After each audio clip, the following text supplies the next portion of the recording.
Assalamualaikum warahmatullahi wabarakatuh. Bismillahirrahmanirrahim. Pertemuan yang kedua mata kuliah Islam dan Moderasi Beragama ini akan berbicara tentang peran agama. Jadi sebagaimana dalam silabus, pertemuan yang kedua ini berbicara tentang fungsi agama dalam sistem budaya dan peradaban manusia. Ada banyak item yang kita bicarakan, tapi saya membatasi hanya yang teori-teori peran agama dalam kebudayaan dan peradaban manusia pada umumnya. Kita nanti bisa diskusi dalam hal intern ajaran agama Islam, misalnya sebagai agama itu sebagai petunjuk Allah Subhanahu wa Ta'ala kepada manusia, dalam hal manusia sebagai hamba, dan juga dalam hal manusia sebagai khalifah di muka bumi. Agama juga sebagai petunjuk bagi manusia supaya hidupnya selamat, sehingga ia bisa sampai kepada tujuan, di mana tujuannya adalah kehidupan akhirat yang lebih kekal dan lebih abadi. Itu nanti kita bisa diskusikan di forum yang lain. Tapi dalam video yang singkat ini, karena keterbatasan waktu, saya akan membicarakan tentang yang pertama definisi agama, yang kedua tentang peran agama dalam budaya dan peradaban. Apa itu agama? Agama menurut pengertian para tokoh yang konsen dalam bidang studi agama, bukan dari dalam rahim Islam, tapi dalam tokoh-tokoh yang konsen dalam study of religion atau religious study, mendefinisikan agama sebagai sebuah sistem sosial dan budaya. Jadi dua-duanya ya, sistem sosial dan budaya, tentang apa? Tentang pola tingkah laku, moralitas, pandangan dunia atau worldview, wahyu atau teks, jika istilahkan, tempat suci, ada tempat-tempat sucinya, ada kenabian, kemudian ada nabi-nabinya, begitu, atau organisasi yang atau organisasi gitu ya, keumatan kalau di dalam Islam itu, kemudian persatuan umat, kemudian di dalam Islam ada organisasi-organisasi begitu. Ada juga nanti agama yang tanpa organisasi juga ada. Nah, yang menghubungkan semua itu ya, sistem sosial budaya itu tentang semua itu menghubungkan manusia dengan elemen supranatural, transendental atau spiritual. Jadi kalau spiritual bersifat hati begitu, kemudian transendental itu melampaui batas ruang dan waktu, dan supranatural itu alami, tetapi dia di atas alami yang kita lihat gitu. Itulah definisi agama.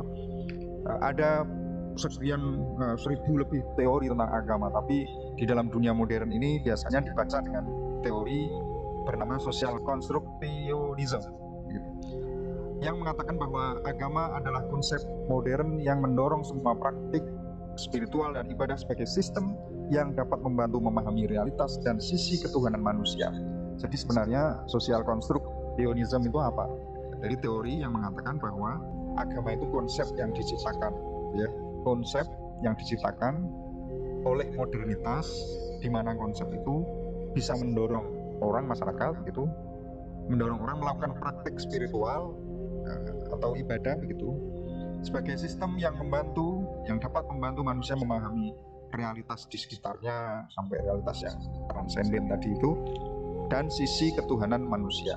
Jadi social constructionism itu intinya adalah bahwa agama itu adalah konstruk sosial, adalah bentukan komunitas manusia yang diciptakan oleh era modern begitu, yang kemudian disampaikan kepada komunitas yang lain, di mana konsep-konsep itu berisi tentang dorongan untuk melakukan praktek spiritual dan ibadah. Nah, ini tokoh-tokohnya ini. Kemudian tokoh-tokoh di atas berpendapat bahwa agama adalah sebuah konsep modern yang berkembang dari ajaran Kristen dan diaplikasikan kepada budaya non-Barat. Sekali lagi, karena ini adalah kita cuplik dari studi agama secara umum, maka teori ini sebenarnya muncul dari orang-orang yang melihat atau mempelajari, mendiskusikan agama Kristen. Maka teori yang muncul adalah social constructionism itu, bahwa agama adalah sebuah konsep modern yang berkembang dari ajaran Kristen dan diaplikasikan kepada budaya non-Barat. Itulah namanya social constructionism. Kemudian nah ini juga bagian dari teori begitu. Ini bagian dari teori. Agama dalam masyarakat atau agama dalam hidup manusia atau agama di dunia ini, katakanlah itu kalau diletakkan dalam tiga bidang-bidang yang ada sekarang ini, baik ilmu pengetahuan, kemudian budaya, kemudian sistem peranata-peranata sosial yang lain, itu agama itu letaknya di mana. Maka oleh Clifford Geertz ini dikatakan bahwa agama itu adalah bagian dari budaya. Ia adalah cultural system, dia adalah sistem budaya, satu dari sekian budaya-budaya yang lain. Jadi kalau pakaian itu adalah budaya, bahasa itu adalah budaya, kemudian alat-alat perkakas bentuknya seperti ini dan itu lain sebagainya yang digunakan oleh manusia dalam kesehariannya itu adalah bagian dari budaya. Agama juga satu dari bagian dari budaya yang banyak itu. Sementara Talal Asad mengatakan tidak sistem budaya tapi antropological kategori, maksudnya agama adalah bagian dari antropologi bukan bagian dari culture. Begitu. Ya. Nah, ini teori yang lain lagi. Jadi bukan bagian dari budaya tapi keduanya terpisah. Religion and culture can be seen as two spirit system, dua sistem yang berbeda. Meskipun not without itu artinya ya meskipun biasanya sering melakukan fungsi atau peran yang sama, tumpang tindih, ada irisan-irisan antara religion dan culture. Paul Tillich mengatakan bahwa religion is the soul of culture and culture as the form or framework of religion. Jadi agama itu adalah inti atau ruh dari budaya.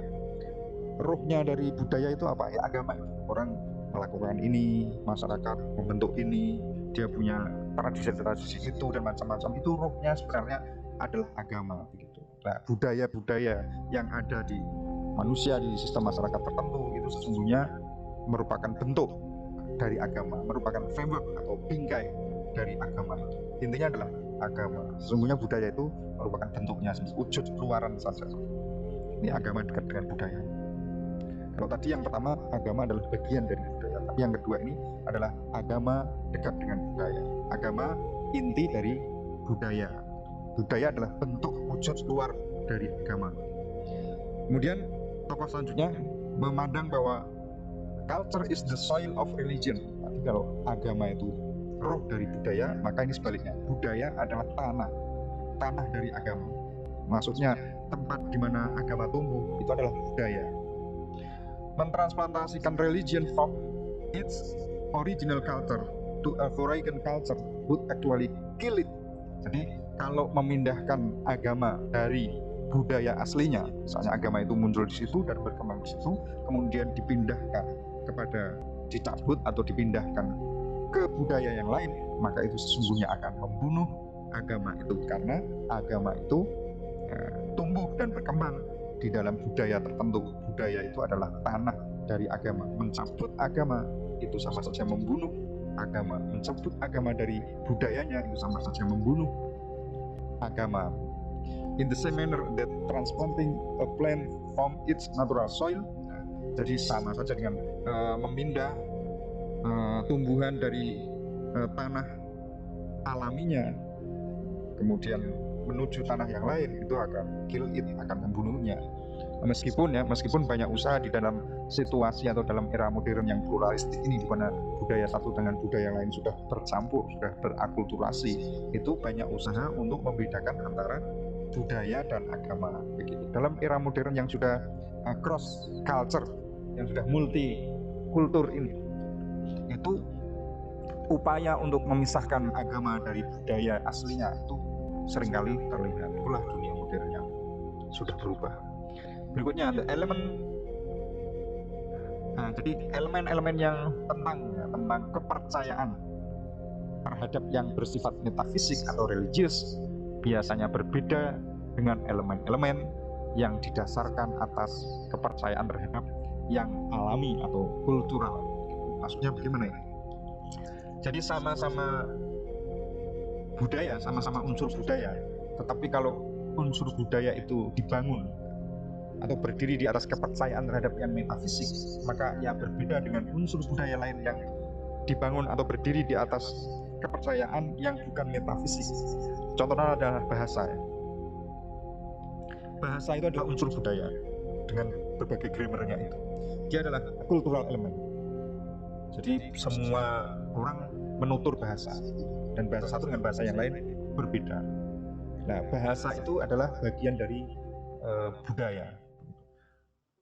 Bahasa dengan bentuk grammarnya itu itu didasarkan hanya pada sesuatu yang bersifat natural atau cultural saja, bersifat budaya saja. Ini bahasanya orang Jawa, bahasanya orang Sunda dan lain sebagainya. Tetapi beda kalau bahasa itu sama-sama unsur bahasa, tetapi ia dibangun di atas kepercayaan terhadap yang metafisik, maka seringkali upaya sakralisasi menganggap suci bahasa atau upaya mensucikan bahasa, di mana bahasa itu sebagai sarana agama. Kenapa dikatakan sebagai sarana agama? Karena pesan-pesan agama ditulis dengan bahasa, maka seringkali ia lebih merupakan sebuah praktik agama. Jadi kalau bahasa biasa saja ya silahkan dibawa ke sini, dibawa ke sana, dan bahasa biasa itu dibangun di atas unsur cultural yang bersifat natural. Tapi kalau bahasa sudah dibangun di atas yang bersifat metafisik, maka seperti contohnya upaya sakralisasi terhadap bahasa itu adalah sesuatu yang lebih bersifat praktik agama. Selanjutnya, pengaruh agama. Jadi agama yang dikatakan sebagai sistem sosial yang berupa moralitas, kemudian aturan tingkah laku yang menghubungkan manusia dengan struktur atau elemen bersifat supranatural, spiritual atau transendental, itu ternyata punya pengaruh tidak hanya terhadap diri seseorang hubungannya dengan Tuhan, tetapi punya pengaruh terhadap berbagai lapangan kehidupan yang lain. Karena apa? Karena ternyata agama itu punya basis sosial. Basis sosial itu bisa berupa praktik yang hidup, yang dilakukan, yang diselenggarakan setiap hari dan dipercayai turun-temurun oleh pengikut-pengikutnya. Praktik-praktik itu ya banyak contohnya di dalam alam sosial itu. Atau pandangan-pandangan organisasi, kependetiaan atau keulamaan, atau kesepakatan anggota agama itu. Jadi kenapa punya pengaruh sosial? Karena agama itu ternyata ya tadi itu bagian dari budaya, dia punya basis sosial. Basis sosial itu bisa berupa kepercayaan atau praktek-praktek ritual yang dilakukan turun-temurun, atau berupa pendapat-pendapat atau kesepakatan para pendeta maupun anggota-anggota di dalam sebuah agama. Contoh ini pengaruh agama terhadap bidang politik. Politik itu ada yang kita sebut sebagai kebijakan sekularisasi. Di negara-negara sekarang ini ada kebijakan sekularisasi. Sekularisasi itu apa? Adalah mengucilkan peran agama, atau agama itu merupakan unsur privat yang tidak boleh dibawa-bawa dalam ranah publik. Itu adalah inti dari sekularisasi. Nah, sekularisasi itu kebijakan politik. Maka politik sesungguhnya sudah terpengaruh oleh agama, karena dia sedang mengatur agama warganya. Ekonomi misalnya, semakin kaya sebuah negara, semakin kecil kemungkinan penduduknya menyebut diri mereka sebagai religius. Jadi kalau teorinya ini salah satu teori dalam ekonomi, semakin kecil, semakin kaya sebuah negara, maka semakin kecil kemungkinan penduduknya menyebut diri mereka religius. Harus dibedakan antara bersifat religius dan pemeluk agama. Bolehlah sebuah negara itu jumlah pemeluknya banyak, pemeluk terhadap agama tertentu banyak, tapi menyatakan dirinya sebagai bersifat religius itu sedikit. Biasanya di negara yang semakin kaya, semakin penduduknya menyatakan diri sebagai religius itu semakin kecil. Itu pengaruh agama terhadap ekonomi. Selanjutnya adalah pengaruh agama terhadap kesehatan. Nah, keterlibatan religius atau spirituality biasanya diasosiasikan dengan hasil kesehatan yang lebih baik. Jadi kalau orang semakin religius, itu biasanya kesehatannya menjadi lebih baik. Bahkan ya, including greater longevity, itu maksudnya adalah usia panjang atau umur panjang, coping skill, kemampuan atau keterampilan untuk menyelesaikan masalah. Kemudian kesehatan yang lain yang berhubungan dengan kualitas hidup, contohnya adalah tidak depresi, tidak galau, bahkan tidak melakukan suicide atau bunuh diri gitu. Itu adalah pengaruh dari agama terhadap kesehatan. Baik, berarti kan bersifat fisik dan psikis gitu. Kemudian kekerasan. Ini memang ada stigmanya juga di sini. Agama itu mengandung secara inheren kekerasan dan bahaya-bahaya bagi masyarakat. Terlihat dengan cara dalam hal penggunaan kekerasan untuk mempromosikan tujuan-tujuan agama, di mana dilakukan oleh para pemimpin-pemimpinnya. Jadi agama itu punya ekses, punya akibat terhadap kekerasan yang terjadi. Kekerasan itu paling jahat, misalnya perang, itu pembunuhan ras, kemudian kerusuhan massal, kemudian kebencian antar golongan dan lain sebagainya yang berakibat pada kerusuhan begitu.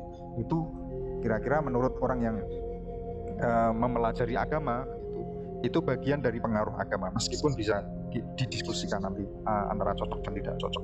Nah, biasanya orang Islam ini sekarang ini dilihat dari narasi global yang mainstream, itu umat Islam distigmakan sebagai agama yang keras dan lain-lain. Ya, oke, terima kasih pada pertemuan kali ini. Mohon maaf apabila ada kekurangan, kita diskusikan pada kesempatan yang akan datang. Assalamualaikum warahmatullahi wabarakatuh.